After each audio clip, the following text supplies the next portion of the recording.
کا صحابی ہے، بدری ہے، تم اس کے بارے میں یہ بات کر رہی ہو؟ وہ کھڑی ہو گئی، انہوں نے کہا عائشہ تمہیں پتا نہیں؟ کیا؟ کہا تمہیں پتا نہیں کہ مصطح کیا کہہ رہا ہے؟ ابھی بھی کیا پتا مصطح کیا کہہ رہا ہے؟ تو صحابی ہے، بدری ہے، حضور کا غلام ہے۔ اس نے کہا کہ پھر مصطح نے مجھے سارا واقعہ سنایا کہ کیسے تم قافلے سے پیچھے رہ گئی، کیسے صفوان کے ساتھ پہنچی، عبداللہ ابن ابی ابن سلول نے کیا کہا، اس کے بعد یہ باتیں پھیلنا شروع ہو گئی تو اس میں میرا بیٹا مصطح، حمنہ بنت جحش اور حضرت حسان جیسا شاعر رسول اللہ، بڑے بڑے مسلمان بھی الجھ گئے، کیونکہ جب بات نکلتی ہے تو اثر رکھتی ہے۔ اسی لیے کسی نے کہا نا کہ جو بات نکلتی ہے اثر رکھتی ہے، پر نہیں طاقت پرواز مگر رکھتی ہے۔ اب بات اڑنی شروع ہو، پھر کس سے بنتے ہیں؟ پھر ہر آدمی اپنے عقل کے مطابق سوچتے کہ ہاں جی بات تو ٹھیک ہے، ایک نوجوان لڑکی ہو اور جنگل ہو، اکیلا مرد ہو، یار کیسے ہو سکتا ہے؟ ہر آدمی پھر اپنی سوچ سوچتا ہے۔ اختر کی بات کا لوگوں نے افسانہ کر دیا، لیکن اللہ نے جن کو اچھی سوچ دی ہے وہ اس وقت بھی اچھی سوچ دی۔ حضرت ابو ایوب الانصاری رضی اللہ جو حضور صلی اللہ علیہ وسلم کے مدینہ منورہ میں سب سے پہلے میزبان، انہوں نے جب یہ واقعہ سنا گھر میں آئے، اپنی بیوی کو یہ بات سنائی اور اس کے فوراً بعد یہ کہا ابو ایوب نے اپنی بیوی سے کہ میری بیوی لو کنت مکانت عائشہ، اگر تم عائشہ کے بجائے ہوتی تو کیا تم یہ گناہ کر لیتی؟ کہا کہ واللہ لا، کوئی شریف عورت بھی گناہ کا سوچ سکتی ہے، کوئی حرہ، کوئی آزاد، کوئی شریف، کوئی قبیلے کی عورت، خاندان کی عورت گناہ کے بارے میں تو سوچ ہی نہیں سکتی۔ انہوں نے کہا اچھا میری بیوی یہ بتاؤ، اگر صفوان ابن معطل کے بجائے میں ہوتا اس جگہ پہ تو تم میرے بارے میں کیا گمان کرتی ہو؟ اس نے کہا کہ واللہ ما رأیت منک الا خیرا، میں نے تو تم میں بھی بھلائی کے علاوہ کبھی کچھ نہیں دیکھا، مجھے یقین ہے کہ تم بھی گناہ نہیں کر سکتے۔ ابو ایوب نے کہا کہ اسمعی ان عائشہ خیرا منک وصفوان ابن المعطل خیر، کہ میری بیوی پھر سن لو، عائشہ تم سے بہتر ہے اور صفوان مجھ سے بہتر۔ جب ہم گناہ نہیں کر سکتے تو ان نے گناہ کیسے کیا ہوگا؟ جب ہم گناہ کے بارے میں نہیں سوچ سکتے تو جو ہم سے خیر ہے، جو ہم سے بہتر ہے، وہ کیسے گناہ کریں؟ لیکن بی بی عائشہ فرماتی ہے کہ جب میں نے یہ قصہ سنا تو میرے تو پھر دماغ سے ہر بات ہی اڑ گئی کہ اچھا حضور صلی اللہ علیہ وسلم کا نہ بولنا، حضور صلی اللہ علیہ وسلم کا عدم التفات، اس کی وجہ یہ ہے کہ اتنا بڑا حادثہ ہو گیا مدینے میں اور مجھے پتہ بھی نہیں۔ میں آئی بکئی تو میں نے رونے کے علاوہ میرے پاس کیا تھا؟ سرکار دو جہاں صلی اللہ علیہ وسلم نے مسجد نبوی میں اعلان فرمایا لوگوں سے کہ سب جمع ہو۔ جب سب لوگ جمع ہو گئے، حضور نے خطبہ پڑھا، حمد اللہ وثنا علیہ، اللہ کا حمد و ثنا بیان کیا، آپ نے فرمایا کہ یا ایھا الناس، لوگوں اب وہ بات بھی ہو گئی ہے کہ الناس یؤذونی فی اہلی، کہ لوگ مجھے میرے اہل کے بارے میں بھی تکلیف دینے پر آ گئے ہیں۔ اللہ ما علمت ولا اہلی خیر، اللہ کی قسم ہے میں نے تو اپنی بیویوں پہ، اپنے اہل پہ ماں سوائے بھلائی اور خیر کے کبھی کچھ گناہ غلطی دیکھی نہیں، لیکن لوگ مجھے ایذا دیتے۔ ایک صحابی تھے سید بن زید کھڑے، یہ سید اوس کے قبیلے کے ساتھ، انہوں نے کہا یا رسول اللہ ان کان من الاوس، حضور آپ پر تہمت لگانے والا، آپ کے گھرانے پر اعتراض کرنے والا اگر ہمارے قبیلے کا آدمی ہے، حکم کریں ہم اس کی گردن کاٹ کے پاؤں میں رکھیں، اور اگر وہ خزرج کے قبیلے کا آدمی ہے تو پھر سعد ابن عبادہ رئیس الخزرج کو حکم دیں گے اس کی گردن کاٹ کے رکھیں، یا ہمیں حکم دیں پھر ہم دیکھیں گے خزرج کے لوگ کیسے تہمت لگاتے۔ سعد ابن عبادہ کھڑے ہوئے، کہا تم جھوٹ بول رہے ہو، تمہیں پتا ہے کہ تمہارے قبیلے قبیلے کا آدمی نہیں ہے جس نے یہ حرکت کی. اگر تمہارے قبیلے کا آدمی ہوتا نا اتنے جذبے تو باتیں نہ کرتے. تمہیں چونکہ پتا ہے کہ وہ تمہارے قبیلے کا بندہ نہیں ہے, وہ ہمارے قبیلے کا بندہ ہے, اس لیے جذبات میں آ رہے ہیں. تو یہ آپس میں پیش ہو گئے. حضور اٹھے درمیان سے, ہم نے فرمایا اچھا تم لوگ بجائے میری ہمدردی کرنے کے اپنی قبائلی الجھنوں میں پھر الجھ گئے. جب حضور چلے گئے تو ڈر گئے, حضور ڈرا دو. اس کے بعد حضور صلی اللہ علیہ وسلم نے حضرت اسامہ اور حضرت علی, آپ نے فرمایا اسامہ جو کہ تم میرے بیٹے ہو, میرے بچے ہو, محبوب ہو, میرے بیٹے کے بیٹے ہو, اور ہمارے گھر میں آنا جانا, تمام بیویوں کے ساتھ ملنا, بچوں کی طرح ساتھ رہے ہو, تمہاری کیا رائے ہے, تم کیا سمجھتے ہو؟ نے کہا یا رسول اللہ خیرن, میں نے تو کبھی آپ کے گھر میں کوئی غلطی دیکھی نہیں, میں کیا بولوں. حضور بی بی عائشہ میں کوئی برائی. حضور نے فرمایا علی ابن ابی طالب تم بتلاؤ تمہارے عزیز ہو, تمہاری کیا؟ حضرت علی کہتے ہیں کہ خدا کی قسم ہے میرا مقصد صرف یہ تھا کہ حضور کے ذہن پر جو بوجھ ہے نا وہ کسی طرح اتر جائے. میں نے کہا یا رسول اللہ ایک عورت کی وجہ سے اتنا اہمیت دینی اور اتنا دکھ پریشانی لے لینی کیا ضرورت ہے؟ آپ شادی کرنا چاہتے اور شادی کرو, کیا ہے؟ اگر ایسی کوئی بات ہے تو ایک عورت کا ہی ہے نا مسئلہ. اور اگر آپ تحقیق چاہتے ہیں تو پھر بی بی عائشہ کی جو خادمہ ہے بی بی بریرہ جو ان کی کنیز ہے ان سے تحقیق کریں, جو کہ کنیز 24 گھنٹے قریب رہتی ہے, اس کو زیادہ معلومات ہو سکتی. حضور نے فرمایا اچھا علی تم تحقیق. حضرت علی رضی اللہ تعالیٰ نے بی بی بریرہ کو بلایا اور کہا کہ بتلاؤ.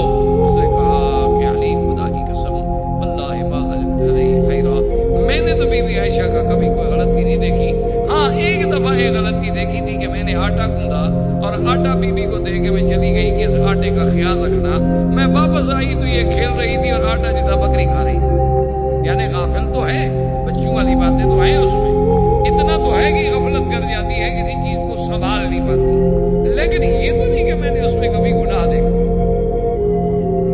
حضرت علی غصے میں آ گیا اور نے کہا کہ بریرہ دیکھو سیدھی بات, یہ میرے نبی کی عزت کا مسئلہ ہے, اگر ایسی بات ہے تو میں تو تیری چمڑی نکالوں. انہوں نے کہا تمہاری جو مرضی ہے کہو, میں نے تو بی بی عائشہ میں کبھی گناہ دیکھا ہی نہیں, میں کیا کروں. یہ اصل وجہ تھی جو بی بی عائشہ اور حضرت علی کی ناراضگی ہو گئی, جس کو پر لوگوں نے بڑا چڑھا دیا. اصل وجہ یہ تھی کہ بی بی عائشہ اس بات کو ہمیشہ یاد کرتی تھی کہ حضرت علی تو آخر کچھ ہو, کتنا بڑا مقام ہو, لیکن میرے تو بیٹے تھے, ان کو بھی اپنی ماں کے بارے میں شبہ تھا کہ میری کنیز کو کہے گا تمہاری چمڑی اتار دوں گا. اور نبی سے کہتے ہیں کہ جی حضور بیوی کو چھوڑ دیں اور شادی کر لیں. اگر حضور غصے میں مجھے طلاق دے دیتے تو میں تو ساری زندگی کے لیے ماری جاتی. یہ کیسا میرا بیٹا ہے جو ایسے مشورے دے رہا. حالانکہ حضرت نے کہا کہ واللہ عائشہ خدا کی قسم حضور جب اتنے اداس تھے تو میں حضور کو کیسے تسلی دوں, حضور کو مطمئن کرنے کا تم مجھے بتاؤ میرے پاس کیا حال تھا. یہی تھا کہ دیکھو جی میں نے رکرانی کو ڈانٹا ہے, میں نے بی بی بریرہ کو ڈانٹا ہے, میں نے یہ تحقیق کی, میں نے یہ تحقیق کی, اور حضور کے دماغ سے بوجھ اتارنے کے لیے میں نے کہا حضور اگر آپ چاہتے ہیں تو چھوڑ دیں. تو یہ سارے واقعات ہونے کے بعد حضور صلی اللہ علیہ وسلم نے, بعض روایات میں ہے کہ آپ نے سیدنا عمر آپ نے فرمایا عمر تمہاری کیا رائے؟ اس نے کہا حضور میں آپ کے گھر کے بارے میں بات کر سکتا ہوں. آپ نے فرمایا میں پوچھ رہا ہوں, میرا حکم ہے. تو نے کہا حضور اگر آپ کا حکم ہے تو پھر میں بھی آپ سے کچھ پوچھوں تو آپ ناراض تو نہیں ہو جائیں گے؟ حضور نے فرمایا بالکل. انہوں نے کہا حضور یہ تو بالکل واضح مسئلہ ہے, آپ مجھے یہ بتائیں کہ عائشہ کے ساتھ شادی آپ نے خود کی ہے یا اللہ نے کرائی؟ نے کہا حضور یہ تو 2 اور 2 4 کا مسئلہ ہے, یہ تو مسئلہ ہے ہی نہیں کوئی مشکل. کیا مطلب؟ نے کہا حضور آپ یہ فرمائیں تزوجت بعائشہ او ان اللہ زوجک بعائشہ, آپ نے خود شادی کی یا اللہ نے کرائی؟ میں نے فرمایا عجیب بات کر رہے ہو, تو جبریل تصویر لے کے آئے, اللہ کے حکم سے شادی ہوئی. تو نے کہا حضور ہمیں اپنے بیٹوں کے لیے اچھی عورتیں مل جاتی, اللہ کو اپنے نبی کے لیے پاک بیوی نہیں ملی. کیا بات کر رہے ہیں؟ یعنی اللہ نہیں ڈھونڈ سکے اپنے نبی کے لیے کوئی اچھی لڑکی. اور انہوں نے کہا حضور اچھا مجھے یہ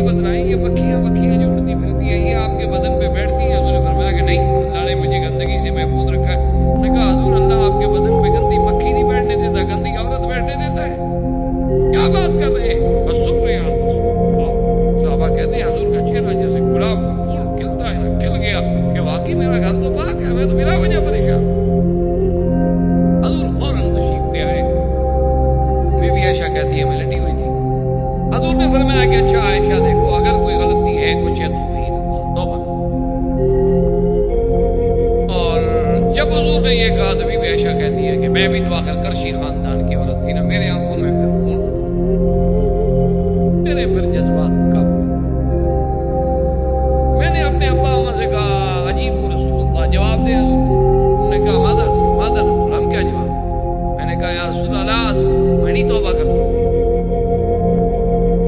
آج میرا وہی حال ہو گیا ہے کہ اگر میں جھوٹ کا اقرار کر لوں تو آپ مجھے سچا مانیں گے، اور اگر میں سچی بات کروں کہ میں بے گناہ ہوں، میرا کوئی گناہ نہیں ہے، تو آپ مجھے نہیں مانتے.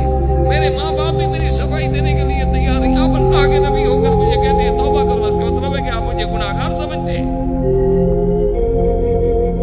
میں نہیں تو میں نے گناہ کیا نہیں، واللہ بری ہے، میرا اللہ گواہ ہے کہ میں بری.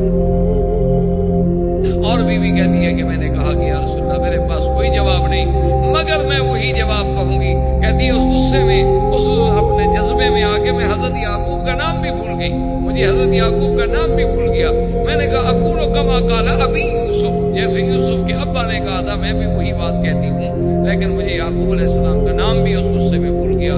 فصبر جمیل واللہ المستعان علی ما تصفون. میں نے کہا حضور پھر میرا بھی وہی جواب ہے کہ میں صبر کرتی ہوں اور اللہ میری مدد. کہتی ہے اس کے بعد وحی نازل ہونی شروع ہوئی اور میں نے دیکھا میرے ابا اماں کی جان نکل رہی ہے کہ خدا جانے وحی آ گئی، کیا ہوتا ہے پتہ نہیں، ہماری بیٹی کے بارے میں کیا حکم آتا ہے. لیکن کہتی ہے اللہ مطمئنہ، میں مطمئن تھی، مجھے پتا تھا کہ اللہ پاک بے گناہ کے خلاف تو بات تھوڑی کر رہی ہے، اللہ عادل ہے. کہتی ہے کہ جب وحی اتری اور وحی ختم ہوئی حضور صلی اللہ علیہ وسلم ابشری عائشہ، عائشہ مبارک ہو، ان اللہ قد برأک من السماء، اللہ نے تیری گواہی دی ہے آسمانوں سے کہ تو پاک ہے. حضرت ابی بکر نے کہا قومی عائشہ فشکری رسول اللہ، عائشہ اٹھو اللہ کے نبی کا شکریہ ادا کرو. عائشہ کہتی میں نے کہا لا اشکر رسول اللہ، میں اللہ کے نبی کا شکریہ ادا نہیں کرتی. آپ نے مجھ پر کون سا اعتماد کیا ہے؟ انی اشکر الذی انزل الوحی من العرش، میں اس کا شکر ادا کروں گی جس نے عرشوں سے میری گواہی. اور بی بی عائشہ فرماتی ہے خدا کی قسم ہے مجھے یہ امید نہیں تھی کہ میرے بارے میں قرآن اترے گا اور قیامت تک پڑھا جائے گا. میں سمجھتی تھی کہ زیادہ سے زیادہ اللہ حضور کے دل میں بات ڈال دیں گے کہ بھی آپ کی بیوی پاک، یا زیادہ سے زیادہ حضور صلی اللہ علیہ وسلم کو خواب دکھلا دیا جائے گا کہ آپ کی بیوی پاک ہے. لیکن میں یہ امید نہیں کر سکتی تھی کہ میرے بارے میں اللہ قرآن اتاریں گے اور قرآن قیامت تک پڑھا جائے گا.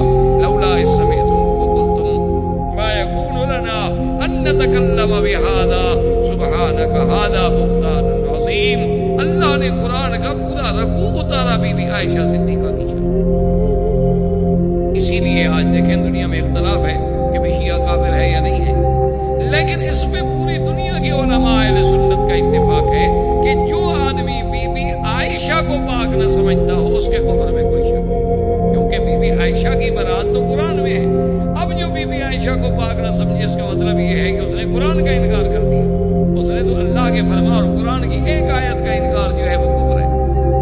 تو بی بی عائشہ کو اللہ نے یہ عظمت اور یہ شان عطا فرمائی اور اللہ نے حکم دیا کہ جن لوگوں نے، اچھا خدا کی قدرت دیکھو کہ جو منافقین تھے انہوں نے تو بات کی نا طریقے سے، لیکن مسلمان بیچارے تو کھل کے بات کہہ بیٹھے. تو 3 مسلمان جن میں حضرت حسان، حضرت مستہ اور بی بی حمنہ، ان کو جھوٹی تہمت لگانے کے کوڑے لگائے.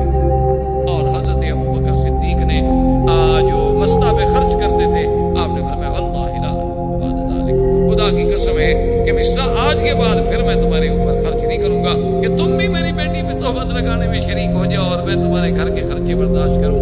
اللہ نے قرآن نازل کیا الا تحبون ان یغفر اللہ لکم واللہ غفور رحیم. کیا تم یہ نہیں چاہتے ہو کہ تم بھی معاف کر دو جیسے اللہ نے معاف کر دیا ہے؟ تو حضرت صدیق نے کہا تم تو اللہ، میں قسم کا کفارہ دوں گا، مستہ پہلے جو میں تمہیں خرچ دیتا تھا اب اس سے دگنا خرچ دیتا. یہ سارے واقعات جو ہیں یہ 5 ہجری کے بعد پیش آئے. 6 ہجری کی ابتدا ہو چکی تھی، زندگی باقی تو بات باقی. وما علینا الا البلاغ. السلام علیکم ورحمۃ اللہ وبرکاتہ. برادران اسلام، واجب الاحترام دوستوں، بھائی عزیز، دروس سیرہ نبویہ کے ضمن میں سرکار دو جہاں صلی اللہ علیہ وسلم کی سیرت طیبہ ابتدا سے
ابھی جو ہمارے اوپر دن میں واقعات گزرتے ہیں اسی کا ایک عکس جو ہے وہ لاشعور سے شعور کی طرف منتقل ہوتا ہے، اور ایک خواب ہوتا ہے اہل اللہ کا، اللہ کے اولیاء کا، عباد اللہ الصالحین کا، وہ تقریباً خیر ہوتا ہے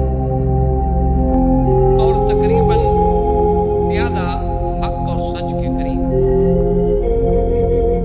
اور ایک خواب ہوتا ہے اللہ کے انبیاء کا، انبیاء علیہم الصلاۃ والتسلیم کا جو خواب ہوتا ہے وہ تو بالکل ایسے ہوتا ہے جیسے ان پر اللہ کی وحی نازل، جیسے وحی میں کوئی شبہ نہیں، نبی کے خواب میں بھی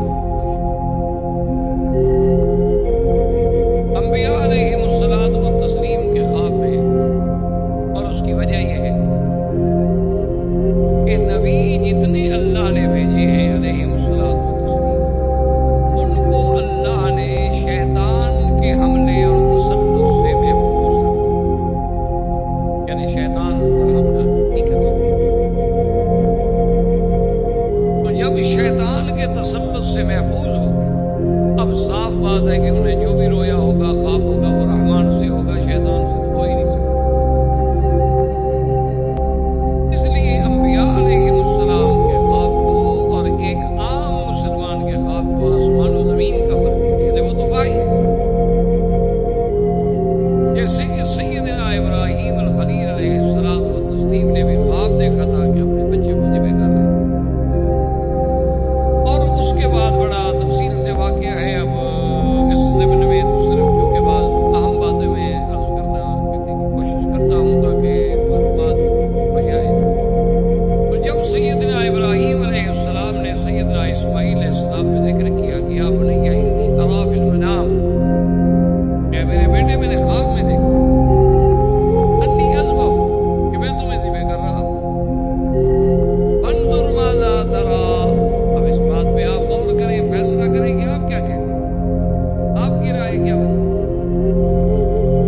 سیدنا اسماعیل علیہ السلام والتسلیم نے جو جواب دیا وہ جواب مبارک یہ تھا، قال یا ابت افعل ما،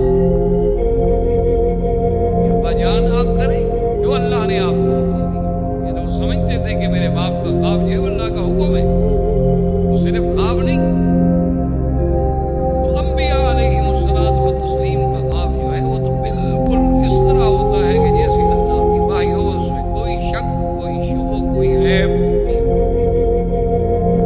اور اس ضمن میں ایک بات آپ کو یہ بھی عرض کر دوں کہ اگر آپ کبھی خواب دیکھیں اور وہ خواب ڈراؤنا ہے، خطرناک ہے، اس کا علاج بھی سرکار دو جہاں صلی اللہ علیہ وسلم نے بتا دیا ہے کہ اپنے بائیں طرف تھوک دیں۔ یہ ضروری نہیں ہوتا کہ تھوک ہی ڈالیں، مقصد تو یہ ہے کہ شیطان کو لعنت کریں، اور اس کے بعد 3 دفعہ لا حول ولا قوت الا باللہ العلی العظیم پڑھیں، اور اپنی کروٹ بدل کے دوسری کروٹ پہ سو جائیں، اور اس کے بعد کسی کو ذکر نہ کریں، آپ کو اس خواب کا کوئی نقصان نہیں، کسی کو بھی نہ بتائیں،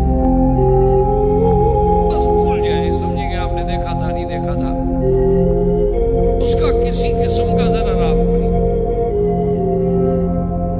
اور اگر آپ نے خواب دیکھا ہے اور آپ کو سمجھ نہیں آ رہا کہ بھئی پتہ نہیں یہ خیر ہے، شر ہے، اچھا ہے، برا ہے، اس کے بارے میں حضور کا حکم ہے کہ خواب ہر کسی پر ذکر نہ کریں، اس بندے پہ ذکر کریں جو آپ کا خیر خواب بھی ہو اور علم بھی رکھتا ہو۔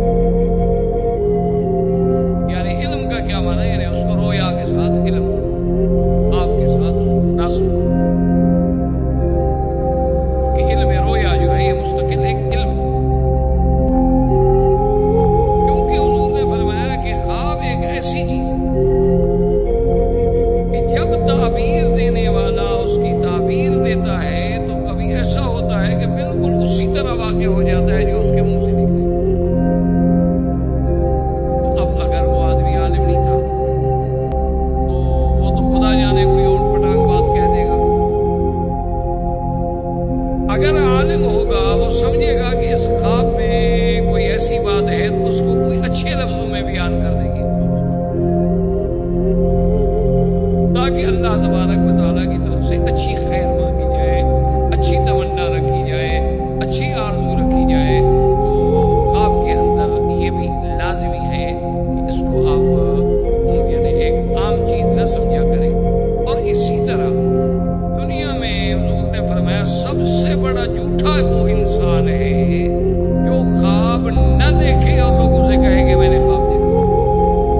جسے آج کل پیر علی کہتے ہیں، آج کل مشہور جگہ ہے مدینہ منورہ سے 6-7 کلومیٹر کے فاصلے پہ، اسے ابیار علی کہا جاتا ہے، پیر علی کہتے ہیں۔ پرانے دور میں اس کا نام ذوالحلیفہ۔ بعض لوگوں نے یہ کہانی ابھی بنا رکھی ہے کہ جی یہاں ایک دیہ ہوتا تھا اور حضرت علی نے اس کو پکڑ کے کنویں میں قید کر دیا تھا، اس لیے اس کنویں کا نام پیر علی رکھ دیا گیا۔ یہ سب کہانیاں ہیں، من گھڑت اور جھوٹی باتیں ہیں جس کا حقیقت سے کوئی تعلق نہیں۔ عرب کی عادت ہے کہ وہ اپنے ابیار کو، اپنے باغات کو، اپنے زمینوں کو، اپنے عمارتوں کو، اپنی جائیدادوں کو جس کی ہو اس کے نام کے ساتھ منسوب کر دیتے ہیں۔ حضور صلی اللہ علیہ وسلم نے وہاں سے احرام باندھا اور میقات سے آپ نے نکلا۔ اسی لیے علماء کرام کا اتفاق ہے، جمہور ائمہ اربعہ کا، کہ آدمی جب میقات پہ آئے تو بغیر احرام کے سیدھا حرم آ رہا ہو تو مکے میں داخل ہو۔ وہ بعض ائمہ اس بات کی رعایت دیتے ہیں کہ بھئی اگر ایک آدمی نوکری کے لیے گیا ہے یا ڈیوٹی کے لیے گیا ہے یا کسی دوست کو ملنے گیا ہے، اس کی نیت عمرے کی تھی ہی نہیں، تو اگر وہ احرام نہ باندھے تو اس پہ دم نہیں پڑے گا۔ لیکن امام ابو حنیفہ رحمۃ اللہ علیہ اس مسلک میں بہت سخت ہے، وہ فرماتے ہیں کہ بالکل نہیں، میقات سے آپ بغیر احرام کے نہیں گزر سکتے۔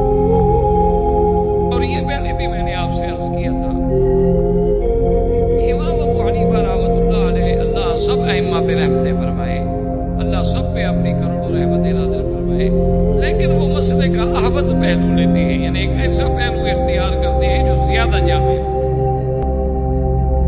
جس میں زیادہ احتیاط۔ اب دیکھیں نا جی، مثلاً آپ احرام سے آ رہے تھے، میقات سے آپ کی ڈیوٹی پہ گئے تھے یا ڈیوٹی کے لیے آ رہے تھے، لیکن اگر آپ نے احرام باندھ لیا ہے تو کوئی امام اس کو غلط تو نہیں کہتا کہ آپ نے کیوں باندھا۔ جو اجازت دے رہے ہیں وہ بھی صرف کہتے ہیں اجازت ہے، یعنی دم نہیں پڑے گا، جرمانہ نہیں ہوگا، وہ یہ تو نہیں کہتے کہ ایسا کریں اچھی بات ہے۔ اچھا، اگر بفرض محال قیامت میں لازمی طور پر 2 مجتہدوں کا اتحاد ہے، لیکن ایک کا اتحاد حق ہوگا۔ اگر قیامت کے دن اجتہاد یہ حق ہو گیا کہ بھی اگر کوئی ڈیوٹی والا ہے یا کوئی دوست کے ملنے والا ہے عمرہ نہ کرے تو اس پہ کوئی جرمانہ نہیں، ٹھیک ہے، کوئی بات نہیں، اچھی بات ہے، بچ گئے بیچارے۔ لیکن جس نے عمرہ کیا ہوا ہے اس کا ثواب تو اللہ ضائع نہیں کریں گے بھی تم نے عمرہ کیوں کیا تھا۔ اور جس نے عمرہ نہ کیا اور قیامت والے دن فیصلہ یہی ہوا کہ نہیں عمرہ کرنا ضروری تھا، تو جن نے نہیں کیا وہ کیا کریں گے؟ وہ کون سے محاسن اس کے بدلے میں ادا کریں گے؟ اور پھر امام صاحب یہ فرماتے ہیں کہ مجھے یہ بتائیں کہ کیا حضور پاک نے بھی کبھی کسی میقات سے تجاوز کیا ہو بغیر احرام کے؟ احباب کرام، اس کے بعد اب آپ اس مبارک سلسلے کی CD نمبر 22 سماعت فرمائیں۔